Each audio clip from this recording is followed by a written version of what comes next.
Terima kasih Tuhan karena Engkau Allah yang selalu peduli atas setiap persoalan hidup kami. Terima kasih buat pertolongan penyertaan Tuhan di dalam setiap langkah kehidupan kami. Apapun persoalan yang kami hadapi, apapun pergumulan yang kami alami, Engkau mengerti. Dan Engkau sudah menyediakan satu rancangan yang terbaik untuk kami. Terima kasih Tuhan. Namun kami tahu Tuhan seringkali segala persoalan hidup kami seringkali juga ikut mengalihkan fokus perhatian kami kepadamu. Sehingga seringkali kami berkata kami mencintai Tuhan, tapi sikap hidup kami belum sungguh-sungguh memberikan hati kami kepada Tuhan. Oleh karena itu pada pagi siang hari ini kami mau belajar kebenaran firman-Mu yang kami percaya, kami imani akan memberikan kekuatan bagi iman kami. Supaya kami boleh terus menjadi anak-anak Tuhan yang semakin hari menjadi semakin mencintai Tuhan. Kami serahkan waktu ini Bapa ke dalam tangan-Mu di dalam nama Tuhan Yesus. Yang siap belajar firman Tuhan sama-sama katakan amin. Puji nama Tuhan. Silakan duduk Bapak Ibu Saudara. Shalom. Semuanya sehat? Puji Tuhan. Dan puji Tuhan saya kurang sehat. Ya, tapi saya percaya Tuhan beri kekuatan supaya mampu memberitakan firman Tuhan pagi hari ini. Ya, baik Bapak Ibu Saudara yang dikasihi Tuhan, mari kita membuka firman Tuhan dari Kisah Para Rasul pasal yang ke-13. Kita akan baca dari ayat yang ke-16 sampai yang ke-23. Ya, Kisah Para Rasul pasal yang ke-13 ayat yang ke-16 sampai ke-23. Saya akan membacakan buat saudara, silakan menyimak. Lalu bangkitlah Paulus, ia memberi isyarat dengan tangannya, lalu berkata, "Hai orang-orang Israel, dan kamu yang takut akan Allah, dengarkanlah. Allah umat Israel ini telah memilih nenek moyang kita dan membuat umat itu menjadi besar, ketika mereka tinggal di Mesir sebagai orang asing. Dengan tangannya yang teracung, ia telah memimpin mereka keluar dari negeri itu. 40 tahun lamanya ia bersabar terhadap tingkah laku mereka di padang gurun. Setelah membinasakan 7 bangsa di tanah Kanaan, ia membagi-bagikan tanah itu kepada mereka untuk menjadi warisan mereka. Selama kira-kira 450 tahun sesudah itu ia memberikan mereka hakim-hakim sampai pada zaman Nabi Samuel. Kemudian mereka meminta seorang raja dan Allah memberikan kepada mereka Saul, anak Kis dari suku Benyamin. 40 tahun lamanya. Setelah menyingkirkan Saul, Allah mengangkat Daud menjadi raja mereka. Tentang Daud, Allah telah bersaksi, "Aku telah mendapat Daud anak Isai, seorang yang berkenan di hatiku dan yang akan melakukan segala kehendakku.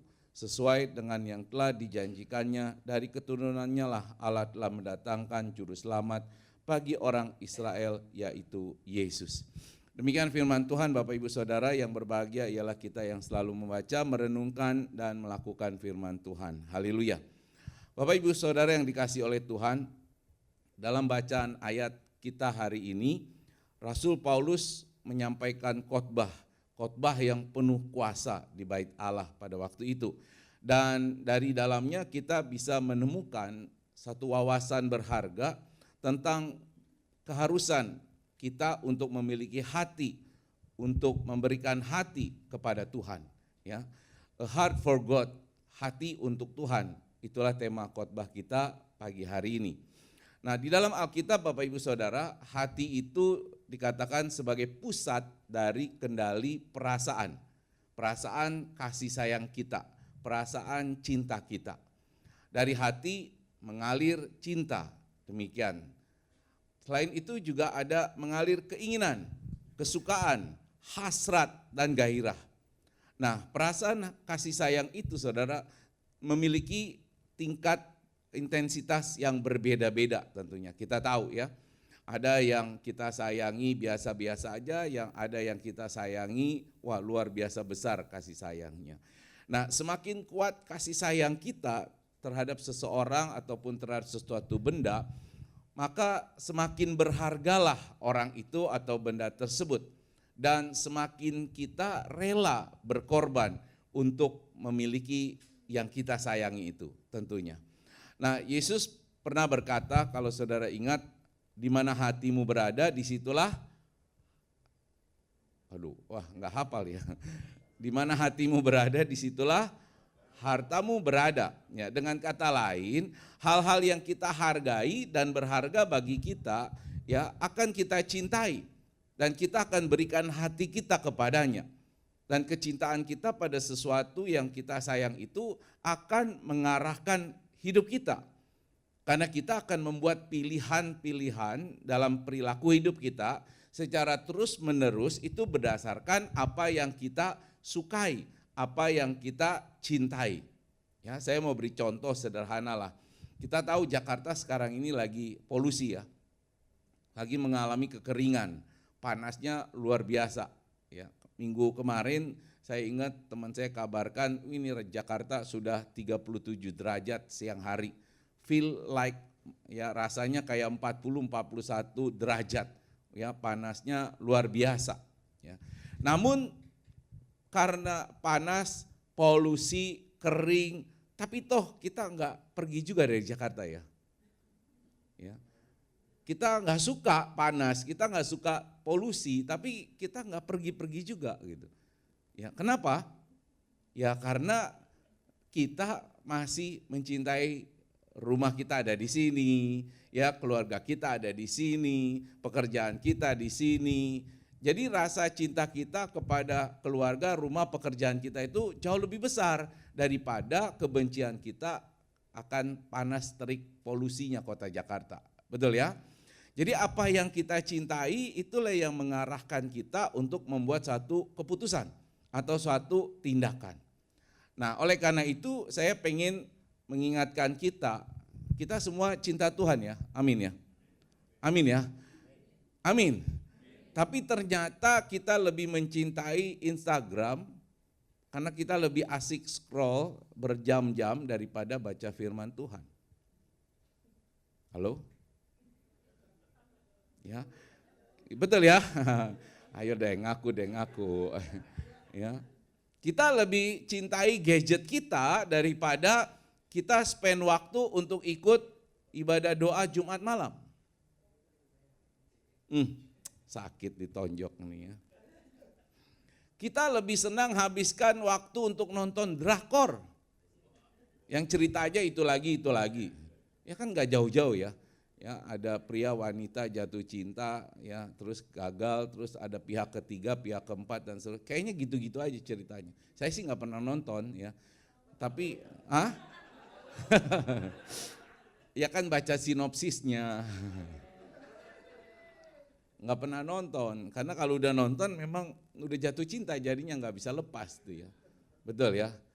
Ya kita harus akui itu Bapak Ibu Saudara, sehingga kalau kita bilang kita cinta Tuhan, ya kita perlu periksa nih, apa betul kita cinta Tuhan.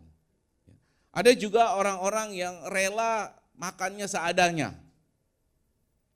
Tapi yang penting punya handphone gadget terbaru. Ya diirit-irit makannya maksudnya buat bayar cicilan. Benar ya? Jadi kecintaan manusia itu seringkali hanya tertuju kepada dirinya sendiri atau kepada hal-hal yang duniawi, padahal mulutnya bilang cinta Tuhan. Nah, oleh karena itu kita perlu waspada Bapak Ibu Saudara. Ya, karena perilaku manusia yang cinta akan dirinya dan harta bendanya itu sudah dinubuatkan. 2000 tahun yang lalu sudah dinubuatkan. Ya, tertulis di dalam 2 Timotius pasal yang ketiga. Ya, 2 Timotius pasal yang ketiga. Wah ini, ya, 2 Timotius pasal yang ketiga, dikatakan begini di ayat pertama, ketahuilah bahwa pada hari-hari terakhir akan datang masa yang sukar, manusia akan mencintai dirinya sendiri dan menjadi hamba uang.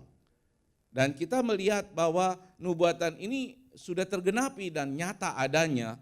Oleh karena itulah ciri-cirinya kita bisa lihat zaman sekarang ini. Apa yang dituliskan 2000 tahun yang lalu. Ciri-cirinya begini, mereka akan membual dan menyombongkan diri. Mereka akan menjadi pemfitnah. Mereka akan berontak terhadap orang tua dan tidak tahu berterima kasih. Tidak peduli agama, tidak tahu mengasihi, tidak mau berdamai, suka menjelekkan orang, tidak dapat mengekang diri, garang, tidak suka yang baik, suka berkhianat, tidak pikir panjang, berlagak tahu, dan lebih menuruti hawa nafsu daripada menurut Allah. Jadi inilah ciri-ciri orang yang cinta dirinya dan cinta harta bendanya. Coba kita bercermin dari firman Tuhan ini Bapak Ibu Saudara. Ya, jangan-jangan mulut kita berkata manis, kita cinta Tuhan, tapi perilaku kita menunjukkan kita lebih mencintai diri kita dan harta benda kita. Nah, banyak anak Tuhan memang seringkali menyangkal ya, kalau yang di sini anak-anak Tuhannya semua baik-baik lah ya. Ya, yang di luar sana suka nyangkal ya. Enggak kok Pak, saya tetap cinta Tuhan ya. Buktinya saya rajin ibadah, saya rajin ke gereja. Ya, tapi sekali lagi Timotius sudah mengatakan bahwa secara lahiriah mereka menjalankan ibadah mereka, tetapi pada hakikatnya mereka itu memungkiri kekuatan ibadah itu. Maka jauhilah mereka. Jadi mereka tahu, mereka harus cinta Tuhan, ke gereja, iya ke gereja, tapi di gereja entah apa yang dibuat. Ya, entah apa yang dibuat. Nah, minggu depan saya ada melayani di GBI Kelapa Gading. Ya, gembalanya sudah pesan satu hal, Pak, sentil yang keras, yang pedes. Kenapa? Karena jemaat kita ini kalau ibadah suka enggak serius. Ya, ini biar ini jadi sentilannya minggu depan. Ya, puji Tuhan. Nah, Bapak Ibu Saudara, kita coba tanya diri kita yuk. Jadi, apakah kita lebih cinta Tuhan atau cinta diri sendiri dan harta kita? Oh, enggak berani jawab ya. Kayaknya enggak berani jawab nih. Gak usah jawab ya, jawab diri di dalam hati kita aja lah ya, jawab sendirilah ya. Nah, saudara, kita harus memberi hati kita untuk Tuhan. Kita harus memelihara hati kita hanya untuk Tuhan. Kenapa? Karena Tuhan sudah lebih dulu mencintai kita. Ya, Dia sudah berkorban bagi kita untuk mendapatkan kita loh, karena Dia mencintai kita. Kan tadi saya katakan, semakin besar cinta kita pada sesuatu atau pada seseorang, semakin rela untuk berkorban. Nah, Tuhan sudah menunjukkan cintanya yang begitu besar buat kita, makanya Dia rela berkorban, tinggalkan tahtanya sebagai Allah jadi manusia, dan jadi manusia untuk menyerahkan nyawanya, berkorban untuk kita. Berarti kita bisa lihat betapa besar kasih Allah kepada kita. Itu yang pertama, alasan utama. Alasan kedua adalah seperti yang Rasul Paulus katakan kepada waktu khotbahnya, ya, Allah sudah mengacungkan tangan memimpin bangsa Israel, membuat bangsa Israel jadi besar, kemudian memimpin keluar dari Mesir, dan begitu sabar selama 40 tahun menuntun mereka yang tegar tengkuk itu sampai masuk ke tanah Kanaan, dan memberkati mereka sekalipun mereka suka banyak komplain sama Tuhan. Ya. Karena Tuhan juga sudah begitu baik buat kita. Bertahun-tahun kita hidup selama ini, sepanjang tahun ini aja sudah banyak berkat Tuhan bagi kita. Amin. Sudah banyak yang Tuhan berikan kepada kita. Jadi seharusnya lah kita itu semakin mencintai Tuhan. Semakin besar intensitas kita untuk Tuhan, semakin kita fokus kepada Tuhan. Nah, maka sekali lagi hendaklah kita memberikan hati kita sepenuhnya bagi Tuhan.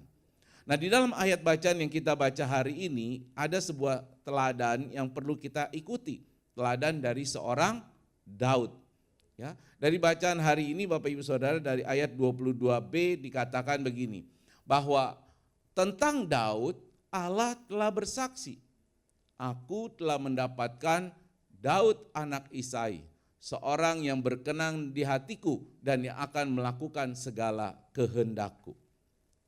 Nah, Alkitab mengatakan Bapak Ibu Saudara bahwa Daud itu selalu mengikuti perintah Tuhan dengan segenap hatinya. Itu berarti Daud sudah menyerahkan hatinya sepenuhnya untuk Tuhan. Inti dari segala sesuatu yang dia lakukan kalau kita baca di firman Tuhan adalah keinginannya untuk meninggikan Tuhan. Tentu Allah Bapa kita di surga juga ingin kita selalu meninggikan Dia seperti Daud. Allah ingin di mana jalan kita, dengar baik, jalan kita diatur oleh rencananya. Kepentingan-kepentingan kita ditentukan oleh tujuan-tujuan Allah. Dan kasih-Nya yang memotivasi kita untuk mentaatinya tanpa syarat. Sekali lagi saya ingin ulang katakan, bahwa Allah ingin kita seperti Daud. Oleh karena itu Allah ingin jalan hidup kita diatur oleh rencananya. Kepentingan kita itu ditentukan oleh tujuan-tujuan Allah. Dan kasih Allah itu yang memotivasi kita untuk mentaati Dia senantiasa. Jadi kita harus memberikan hati kita sepenuhnya kepada Bapa di surga. Jadi kita tidak bisa lagi hidup saudara dengan mencintai kepentingan diri sendiri atau mencintai harta benda yang kita miliki. Tapi kita selalu mengutamakan kepentingan Bapa menjadi yang utama di dalam kehidupan kita. Katakan amin. Kita harus mengejar hati Tuhan. Kita harus hidup berkenan di hadapan Tuhan. Ini yang harusnya menjadi fokus kehidupan kita kalau betul-betul kita memberikan hati kita kepada Tuhan. Dan ketika kita mengejar hati Tuhan, maka kita akan menemukan kehidupan yang terbaik. Kita akan mendapatkan warisan yang layak untuk ditinggalkan bagi mereka yang datang setelah kita. Tadi M1 sudah katakan ya, betul ya. Kalau kita hidup mencintai Tuhan, mentaati Tuhan, maka kehidupan kita akan jadi yang terbaik yang Tuhan akan berikan kepada kita. Seperti Daud saudara, seperti Daud dikatakan dari keturunannya lah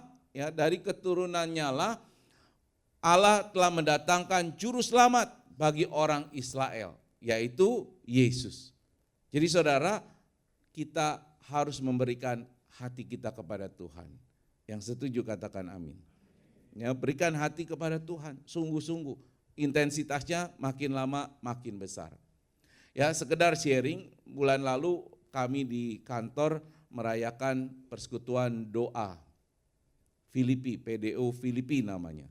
Persekutuan doa itu sudah 35 tahun berdiri dan berjalan di kantor ya. Setiap hari Jumat kita ada ibadah pagi.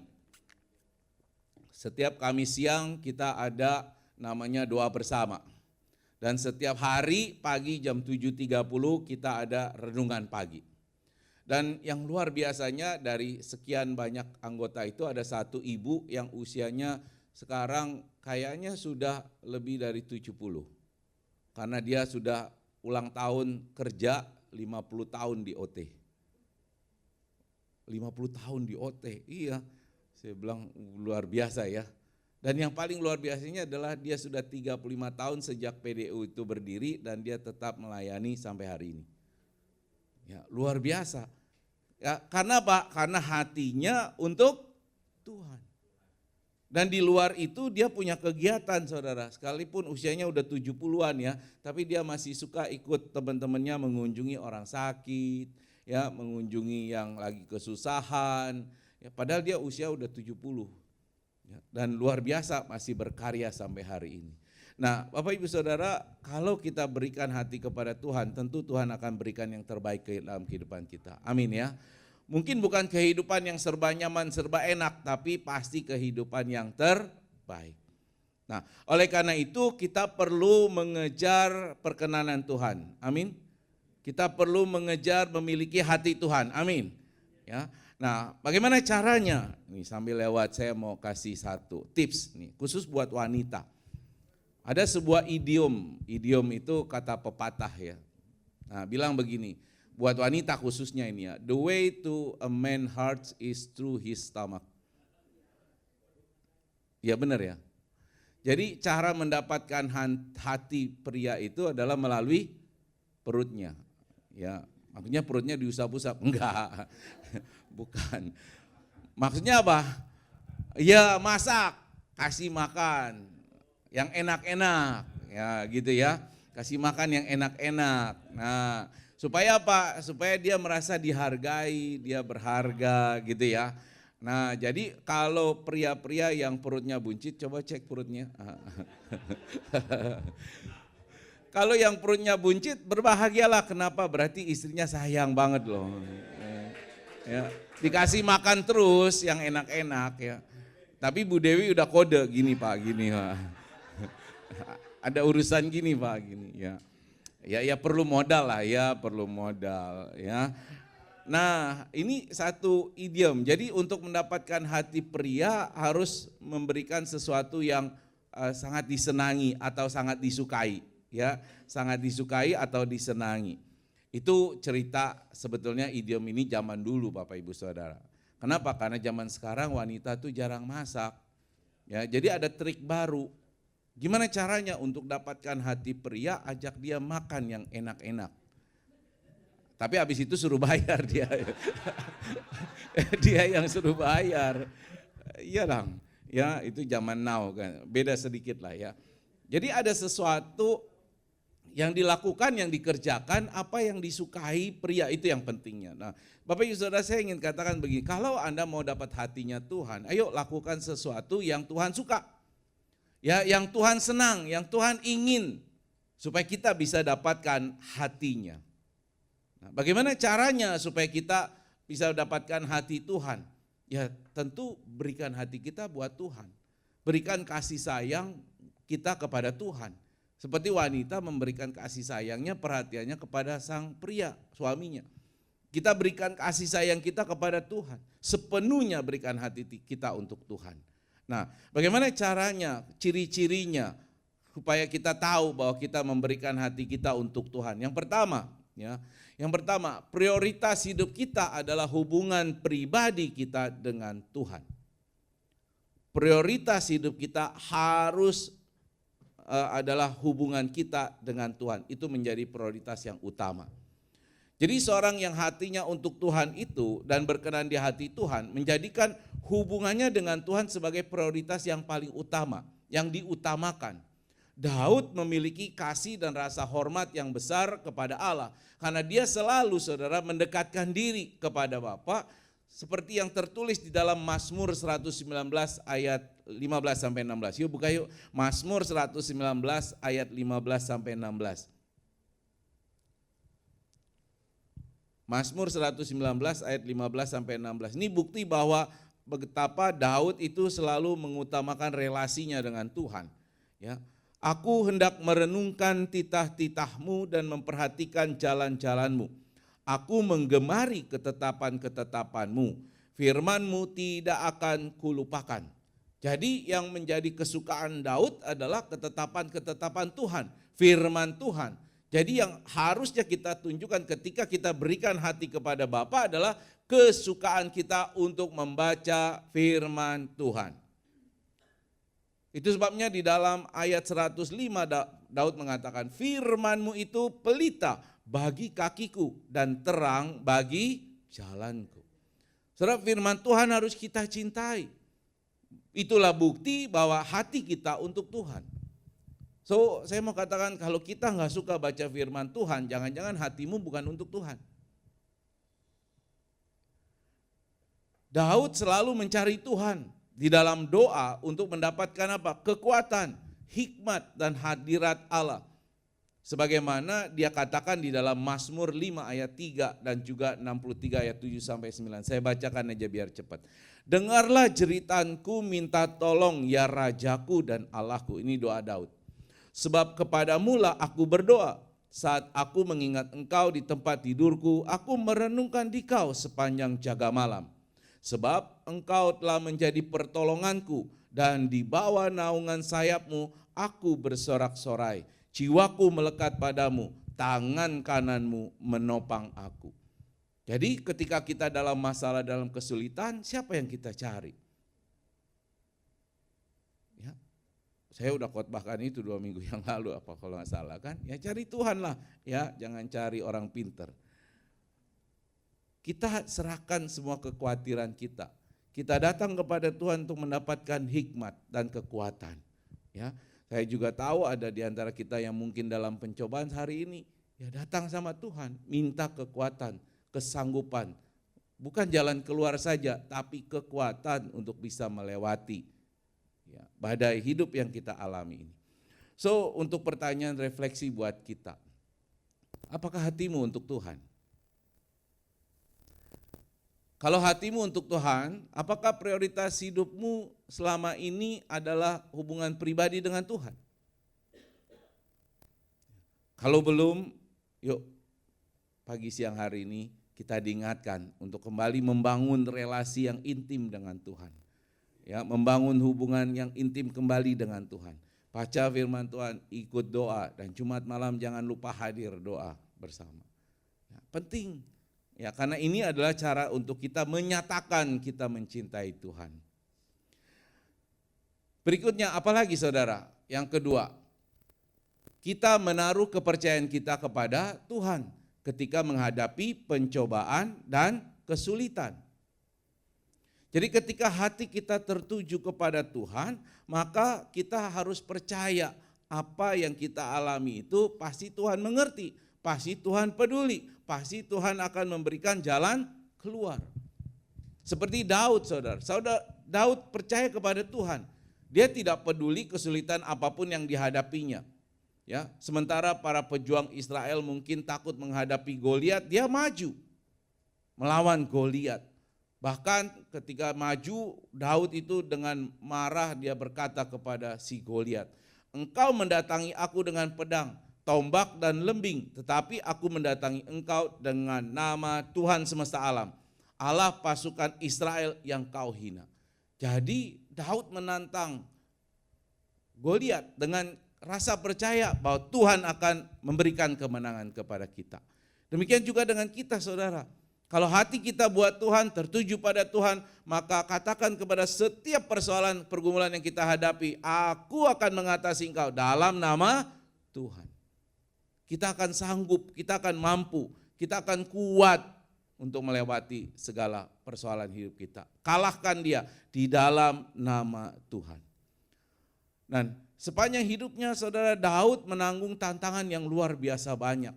Tapi dia dengan keyakinan yang sangat besar bahwa Tuhan akan menolong dia. Kadang memang persoalan hidup kita terlalu berat, sulit untuk kita hadapi. Tapi percayalah, di dalam Tuhan kita sanggup melewatinya. Pertolongan Tuhan pasti datang tepat pada waktunya. Dan Tuhan akan berikan yang terbaik. Hari ini kita nggak mengerti kenapa kita mengalami semua itu. Tapi ada waktunya Tuhan akan membukakan pengertian. Apa yang kita lewati itu adalah penting untuk kebaikan kita. Nah, karena iman dan kepemimpinan Daud, saudara, Israel itu menjadi makmur dengan cara yang tidak tertandingi sampai hari ini. Ya, meskipun hari ini sedang diporak-porandakan ya, tapi saya percaya Israel tetap adalah umat yang diberkati Tuhan. Pasti Tuhan akan mengulurkan tangan untuk ikut campur di dalamnya. Saya percaya itu. Nah, jadi seperti Daud kita harus percaya penuh kepada kuasa dan rencana Tuhan. Sekali lagi, apapun pencobaan dan kesulitan yang berat kita hadapi, percayakan pada Tuhan dan Dia akan memberikan jalan keluar yang terbaik. Amin. Kembali kita merefleksikan diri kita. Apakah hatimu untuk Tuhan? Dan apakah selama ini kita selalu mengandalkan Tuhan dan menaruh percaya kepadanya dalam setiap persoalan kesulitan hidup kita? Yuk kita ukur kadar cinta kita kepada Tuhan. Yang ketiga saudara, kita memiliki keinginan yang kuat dan penuh semangat untuk mentaati Tuhan. Ya, sebagai seorang yang berkenan di hati Allah, Daud itu sangat senang melakukan kehendak Tuhan. Tetapi ketaatan Daud kepada Allah tidak dimotivasi oleh rasa takutnya akan akibat dosa. Tapi sebaliknya Daud itu taat kepada Tuhan karena dia percaya dan dia mengasihi Tuhan. Maka Daud menjadi taat. Ya, dari sini kita perlu belajar saudara bahwa kita taat sama Tuhan, kita menjauhi dosa bukan karena kita takut akibat dari dosa, tetapi kita takut berbuat dosa karena kita mencintai Tuhan. Itu motivasinya yang harus ada di dalam diri kita. Seperti Daud, dia juga kita tahu memiliki kesempatan untuk 2 kali, sekurang-kurangnya 2 kali untuk membunuh Saul dan merebut tahta Raja Israel. Namun dia tidak lakukan, dia lebih pilih taat kepada Tuhan daripada menjadi raja. Nah itu makanya di dalam 1 Samuel 24 ayat 7 Daud berdoa begini saudara. Kiranya Tuhan mencegah aku melakukan hal ini. melayangkan tanganku melawan Tuanku, orang yang diurapi Tuhan. Sebab dialah orang yang diurapi Tuhan. Maksudnya saudara, artinya gini, kalau kita cinta Tuhan, ya, sungguh-sungguh kita mau taat kepada Tuhan, maka kita harus menghindari yang jelek, menghindari yang buruk, menghindari yang dosa karena cinta kita kepada Tuhan. Bukan karena takut akibat dari dosa. Ya, ini yang harusnya menjadi pedoman hidup kita yang menyatakan betapa kita mencintai Tuhan. Maka saudara, yang ketiga tadi, kita memiliki keinginan yang kuat dan penuh semangat untuk mentaati Allah. Sebagai bukti kita mengasihi Tuhan. Ya, balik lagi refleksinya. Apa kita mencintai Tuhan, hatimu untuk Tuhan? Kalau iya, maka kita harus selalu punya keinginan kuat dan semangat untuk mentaati Tuhan. Ya, di dalam kehidupan kita. Amin. Ya, amin yang enggak seru. Amin. Kayaknya masih senang berbuat dosa nih. Enggak ya. Ya. Ya, yang keempat saudara, yang keempat. Nah, kita menunjukkan semangat kerendahan hati. Menunjukkan semangat kerendahan hati. Daud juga menunjukkan hal itu Bapak Ibu Saudara. Dia memiliki hati yang penuh kerendahan hati. Karena dia mencintai Allah. Dia memberikan hatinya buat Allah.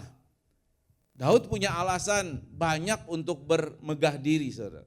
Kita tahu bahwa dia orang yang tampan, dia seorang pemusik handal, ya, yang terampil, dia juga penguasa yang diurapi Tuhan, dia pejuang yang sangat-sangat berjaya, dan dia juga menjadi pahlawan nasional pada waktu itu. Jadi sudah punya alasan kalau dia berbangga diri, sombong. Tapi kita lihat Daud itu sangat rendah hati. Ada satu ucapannya yang sangat mungkin kita perlu ingat-ingat saudara. Di 2 Samuel 7 ayat 18 dia katakan begini, siapakah aku ini ya Tuhan Allah? Dan siapakah keluargaku sehingga engkau membawa aku sampai sejauh ini? Nah, jadi dari pemaparan ini kita tahu nih, kalau saudara tinggi hati berarti mungkin hatimu belum untuk Tuhan. Ya. Kalau kita hatinya buat Tuhan, maka kita sudah pasti rendah hatinya. Jadi balik lagi, sekali lagi nih, apakah hatimu untuk Tuhan? Apakah kita selalu menunjukkan kerendahan hati? Kalau belum, yuk hari ini kita diingatkan, disadarkan, kita mau berubah jadi lebih baik. Ya. Yang kelima, yang terakhir saudara, kita menunjukkan semangat seorang hamba. Nah, ketika masih muda saudara, Daud itu menerima otoritas ayahnya. Dan dengan taat dia menggembalakan domba-dombanya. Sebagai seorang pekerja di rumah tangga Saul, Daud mempersembahkan yang terbaik bagi raja, termasuk bakat musik dan keterampilannya sebagai seorang pemimpin militer. Akhirnya Daud melayani bangsa Israel dengan sepenuh hati sebagai raja, kita tahu. Dan setiap kesempatan dia adalah seorang hamba Allah yang berdedikasi dan setia. Artinya apa saudara? Kalau kita hatinya buat Tuhan, maka kita punya semangat hati seorang hamba. Kalau kita punya hati seorang hamba, berarti kita siap untuk melayani. Setuju ya? Ini kayaknya ada yang gak senang nih ya. Berarti kalau saudara gak siap bersedia melayani, jangan-jangan hatimu belum buat Tuhan. Jangan-jangan belum buat Tuhan. Ya, namanya kalau kita punya hati untuk Tuhan, ya kita harus siap melayani. Dengan segala pengorbanan, karena hati kita buat Tuhan. Nah itu sebabnya dalam bentuk pelayanan yang kita bisa lakukan, banyak hal yang bisa kita lakukan. Ya banyak hal yang bisa kita kerjakan, bukan cuma di gereja saudara, di mana saja kita bisa lakukan. Ya melayani di dalam kantor tempat kita bekerja, di dalam rumah kita melayani. Hatinya seorang hamba. Nah kalau kita sudah berikan hati kita, maka dengan sendirinya kita siap untuk melayani. Dan Tuhan kan sudah Ya sambil lewat aja, kemarin kita hari Sabtu kita ulang tahun, perayaan ulang tahun minggu lalu, Sabtu lalu, ke bawah ke Ragunan. Ya oma-oma yang udah usur, ya jalannya udah susah gitu ya. Tapi mereka masih semangat untuk ibadah.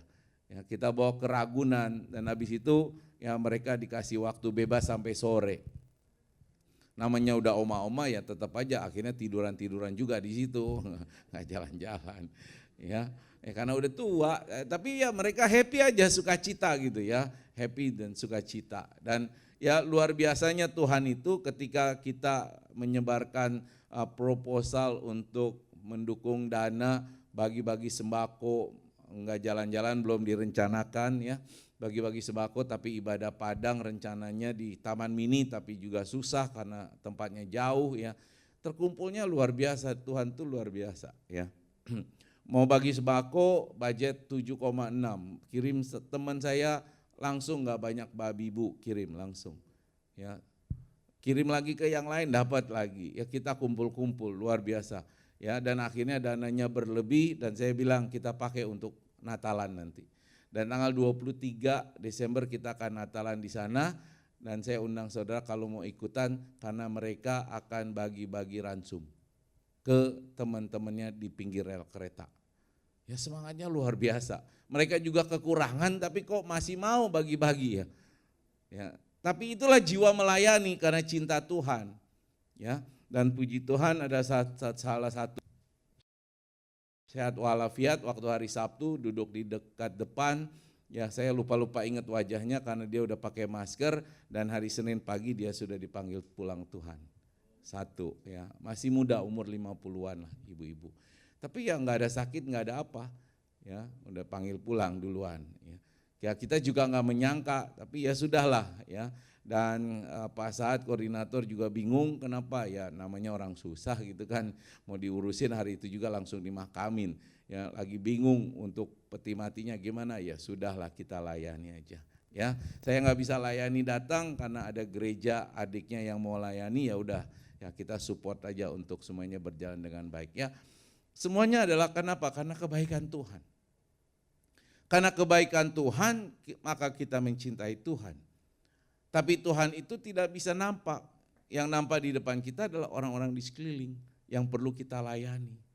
Ya, jadi kalaupun hari ini kita dalam kesulitan, dalam masalah, dalam persoalan, bukan berarti kita nggak bisa melayani. Justru kita harus lakukan yang terbaik. Ya, justru kita harus berikan yang terbaik. Ya, melayani, yuk melayani, ini penting. Karena itu bukti cinta kita kepada Tuhan. So pertanyaannya sekali lagi, apakah hatimu untuk Tuhan? Ini sungguh-sungguh nih tanya pada diri kita, apakah hatimu untuk Tuhan? Kalau iya berarti kita harus selalu menunjukkan hati seorang hamba dan punya semangat untuk selalu siap melayani. Ya, melayani. Komunitas yang kecil, jemaat yang kecil, buat saya nggak ada masalah. Ya, diundang di gereja yang jemaatnya besar, saya juga nggak masalah, no problem. Ya, ditanya gerejanya di mana, ya gereja saya gereja kecil, juga nggak ada masalah. Ya, karena Tuhan tidak melihat ya berapa besar jemaatmu, Tuhan cuma melihat hatimu. Ya, melihat hati kita. Seberapa kita mau sungguh-sungguh melayani Dia dengan sepenuh hati kita. So, saudara kembali kepada penjelasan awal bahwa menurut Alkitab hati itu adalah pusat kendali perasaan kasih sayang. Jadi dari hati mengalir cinta, mengalir keinginan, mengalir kesukaan, hasrat dan gairah.